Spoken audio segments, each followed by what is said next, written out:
Mike Stubbsy, you are a wonderful general. That's how I see you. You are the Lieutenant Colonel General of GodIsAGeek.com, because you have to look after privates like me, Colm Ahern. I am Mike Stubbsy's privates, and I'm still a child because I'm smiling at that sentence. I don't know. I'm trying to talk about army men and stuff because we're talking about World of Warships, Mike Stubbsy, which is kind of like World of Tanks, is it not? It is. It's just like World of Tanks, but with warships. It's from the same video developers.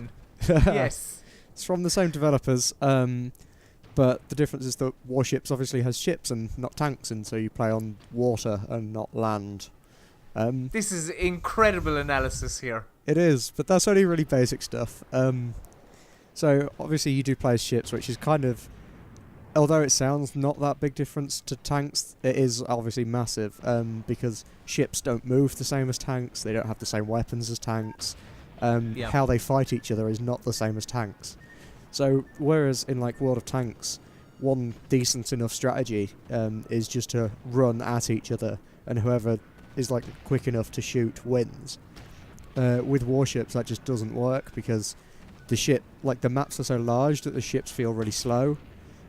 So literally getting close enough would take a good minute and a half, and in that time someone else further afield would have already shot you. So it's a slightly slower paced game than World of Tanks. There's quite a bit of sort of sitting back and taking long range shots, and then there's even one class of ship that is designed to sit at the back of the battlefield and just send off airplanes, because it's an aircraft carrier. So you just send off airplanes and you sit at the back trying not to be seen so you can't take damage.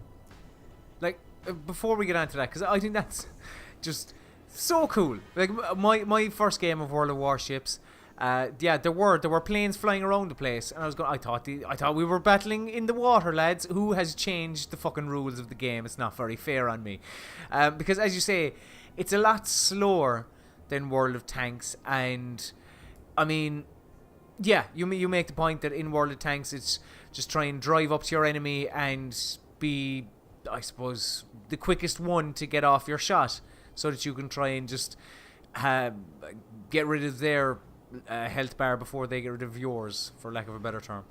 And like in this, it's kind of what I find. It's like it's all ranged attacks. You know, it's all very much. You could be such a distance away from your enemies and just be taking an incredible amount of damage, and just wondering, where the hell is this coming from?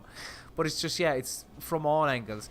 Like, I don't know about you, Stubbsy, but I don't know. I found it to be, like, I understand that they're going for maybe a realistic angle, sort of, in terms of how, well, I suppose realistic to a point, in terms of the ship's movements and how deliberate they are with their cannons and stuff like that.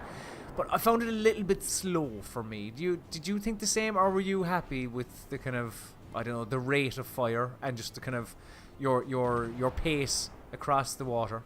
I kind of quite liked it, purely because it is slower. I'm not the quickest, like, don't have the best reaction times, and so it kind of worked well for me. I kind of enjoyed the more tactical approach of, well, if I move behind that island, I can get a good line on that guy and he won't be able to see me, so I've got a good shot. I actually quite like the slower pace, although I can see why a lot of people won't like it, because it can at times feel really, really slow. It takes ages. If you're at a standstill, some ships can take ages to start moving and gaining any real speed. And like on some maps at the start of the game, because the maps are so large, it takes a good minute, if not more, for you to actually see an enemy. Which kind of feels a bit like wasted time. They could have just made the map a bit smaller and got to the point quicker. But overall, I do like the slower pace. When I went out to the World of Tanks Grand Finals, I spoke to a couple of pro players, and one of them said to me that while he's not convinced it'll be good as an esport because of its slow pace, he thinks it'll work really well as just a general free-to-play game, because it's a game that you can just sit back, relax, enjoy, and not have to have the quick reaction times. So him, as a pro player, said that if he ever wants a break from World of Tanks, but still wants to play something, then Warships is probably where he'll go, because of that. It's similar, but it has the slower pace and it's more like relaxing for him. I suppose that's an interesting look on it, because I suppose because of it being a bit slower, it mightn't be, I don't know, it mightn't be terribly interesting to your esports spectator. Yeah, I mean, I think there's definitely potential there for an esport. It has, obviously World of Tanks has done quite well and it's very similar to that. I think Wargaming will try and push it as an esport. And it does have potential, but I do think the slow pace may harm it. I think it is just a bit too slow for the esports market. If you look at things like the shooters, Counter-Strike and COD are the main ones, they're really fast paced, especially COD. Mm-hmm. And then if you go to the other side of the MOBAs, whilst there are sections that are really, really slow with nothing happening for like, it can be up to 10 minutes on end, if not more, when the action does kick off, it is like really hectic, and you'll hear people like shouting at 100 words per second to be able to tell you what's going on in a single fight. Whereas I don't think Warships will ever get to that stage in pro play, because players would be so cautious that they wouldn't run up to next to someone and have that 1v1 battle. They would sit back and fire long shots. So I don't think it'll instantly be picked up as an esport. It might get a small following. But I would be surprised if it became as big as World of Tanks, esports-wise.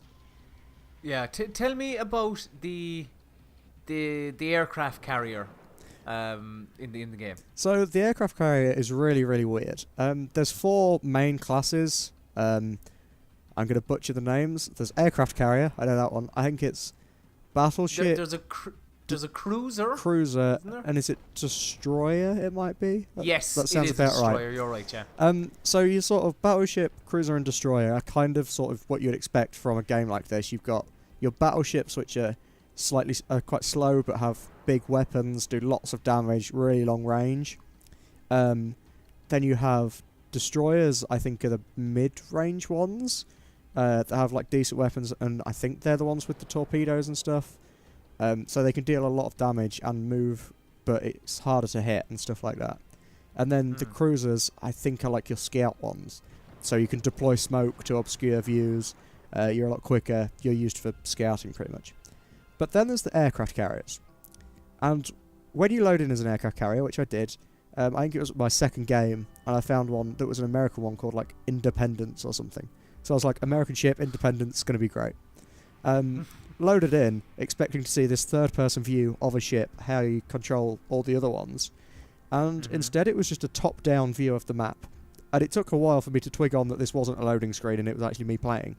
But once I figured that out, it became clear that my top-down view of the map was so that I can control my little squads of aeroplanes.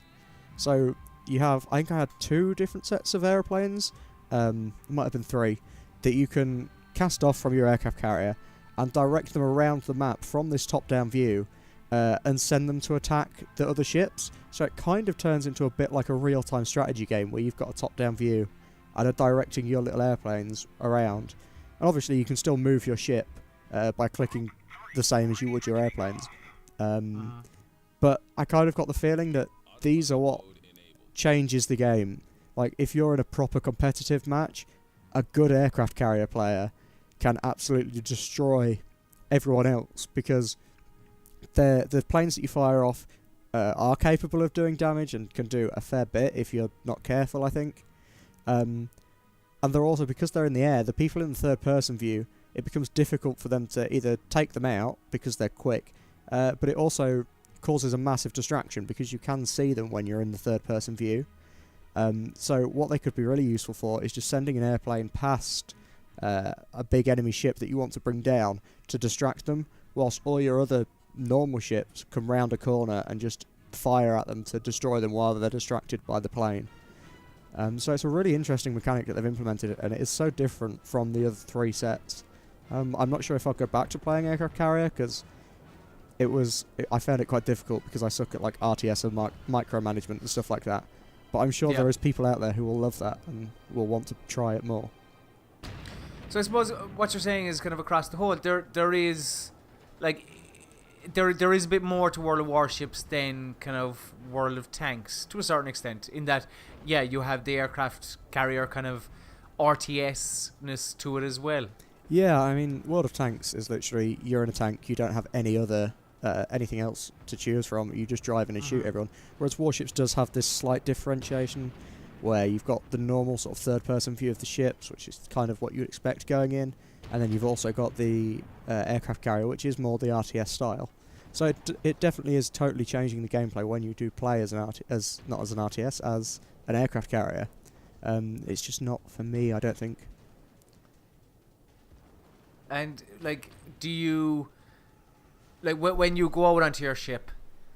Do you fly the American flag, the Chinese flag, or the Russian flag? Well, each different ship has is. Do you fly the American flag, the Chinese flag, or the Russian flag? Well, Colm, I have a different answer to this because I've settled on a ship that I believe is currently the only British ship in the game. I think it's a premium one that you have to buy. I didn't even realise there was one. Yeah, Okay. I think it's actually a premium one that you have to buy, but was for some reason unlocked on my account. So I found that. At least I don't think I bought it. So I've been playing that purely because it is the only British ship in the game, and I'm like, yeah, come on, Britain. Mike Stubbsy, forever patriot. Yeah, I do. I wouldn't say I'm a massive fan of Britain, but you've got to support the country. Well, it's not even a country, is it? I'm English.